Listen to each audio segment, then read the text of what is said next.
Welcome to The Explainer. So today we're building a playbook. This is for anyone out there with a great idea who wants to make a real, tangible impact inside their organization. We're talking about how to drive change from within. So let's kick things off with this really powerful idea. It's not always about starting something brand new from scratch. True lasting innovation often comes from these passionate individuals inside established companies. They're the ones who keep businesses relevant and ahead of the curve. And this right here, this is what we can call the entrepreneur's dilemma. Get this, a McKinsey report found that while almost every single leader agrees that innovation is critical, a staggering 94% are unhappy with the results they're seeing. This huge gap between what's wanted and what's happening, that's where you, the entrepreneur, have your biggest opportunity to shine. So what are we really talking about when we say intrapreneurship? Well, it's about being that innovator, that risk taker, and that change maker, but on the inside. You're basically using the company's scale and its resources to build something new, which, let me tell you, is a whole unique challenge in itself. Now, while both of these folks are super creative and persistent leaders, their environments create completely different challenges and opportunities. The entrepreneur, well, they trade a bit of autonomy and direct financial reward for access to a ton of resources and a safety net. The entrepreneur, on the other hand, takes on all the risk, but hey, they also get all the reward if it pays off. Okay, so our playbook begins with what we're calling the spark. Every big, game-changing initiative starts with a single idea. But it's not enough to have just any idea. You've got to find the right problem to solve. And this is such a critical first step. See, a lot of the time, what we see on the surface isn't the real problem at all. It's just a symptom of a much deeper hidden issue. And if you only solve the symptom, you're just putting a temporary Band-Aid on it. A simple, but honestly, an incredibly powerful technique for this is the 5 whys. It's designed to push you way past the obvious answers. So for example, say a customer's unhappy. Okay, why? Well, their project was late. Okay, why was it late? Resources weren't available. Why not? By digging deeper with each why, you can go from just treating symptoms to actually curing the disease. All right, so you found that root cause and you sparked this brilliant idea. You've only won half the battle, because having a great idea is one thing, getting the decision makers to actually back it, that is the real challenge. Now, this is absolutely crucial. Passion isn't enough. You need a strategic case that speaks the language of business value. And that means you have to tailor your message. For an executive, you're going to frame it around ROI and market share. Something like, this project will increase our Q4 revenue by 5%. But for a department head, you focus on their world.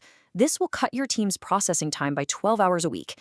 And for everyone, you have to end with a clear, specific ask. Now, even if you have the perfect pitch, an idea can't survive in a vacuum, right? It needs the right environment to grow. And that's what we're going to call the ecosystem. Success or failure often comes down to these 4 critical factors within a company's ecosystem.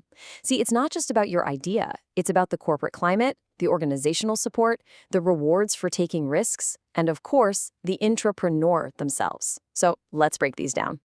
The first factor is the corporate climate, and honestly, it's a bit of a paradox. How do you give people the freedom they need to explore and experiment while also making sure all that work aligns with the company's main goals? It's this constant balancing act between autonomy and control. So how do the most innovative organizations solve this? Well, it's not with direct top-down control. It's by creating a really strong culture. When everyone understands the mission and shares the same core values, you can trust them to make the right choices without needing to micromanage every single step. Next up is organizational support. And listen, this isn't just about getting a budget, it's about people. Every great internal innovation needs a champion, a senior leader who's going to advocate for your idea in all those rooms you're not in. A good manager's role totally shifts here from directing you to basically clearing the path so you have everything you need to succeed. All right, let's talk about rewards and risks. It's so easy to think it's all about the money. And yeah, financial incentives are important, but you know what? Many entrepreneurs are actually driven by something way deeper, the chance to make a real impact and get the recognition that comes without success. And that brings us to the other side of the coin, risk. As one C-suite executive put it, the biggest risk isn't that a single project might fail, it's short-term thinking. It's focusing so much on today's profits that you completely miss the disruption that's coming for you tomorrow. And this is a critical question for any aspiring entrepreneur to really think about when it comes to their own company culture. Are leaders incentivized to chase quarterly results, or are they empowered to make those big long-term bets? The answer to that question will tell you a whole lot about your chances of success.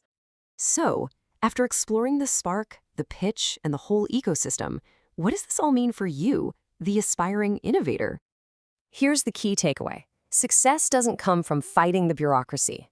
It comes from understanding the rules of the game so well that you can effectively bend them. It's about working with the organization to create change, not against it.